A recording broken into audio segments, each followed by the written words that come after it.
Hi everyone, welcome back to another video from Wake&Tech. Today I'm going to be guiding you through how to leave a group in line. Are you online and trying to leave a group but not sure where to start? Don't worry, it's super simple once you know where to tap. First of all, launch open the Line application on your smartphone and log into your account. Once you're logged into the account, go ahead and tap open a group you want to leave from your home page. Once you're inside the group tab, go to the upper right corner and tap on the gear button.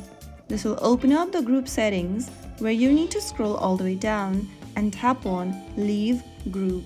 Line will ask you to confirm again. If you leave the group, you'll not be able to see its member list or chat history. Select if you want to seriously leave or not by tapping the Leave button. After confirming the leave, you'll be able to leave the group right away.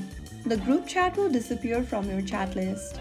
Other members may see that you left the group. If you don't want to leave the group but need a break, you can try muting notifications instead of leaving. That's it. You're all set. Now you can manage your chats easily and keep your Line experience stress-free.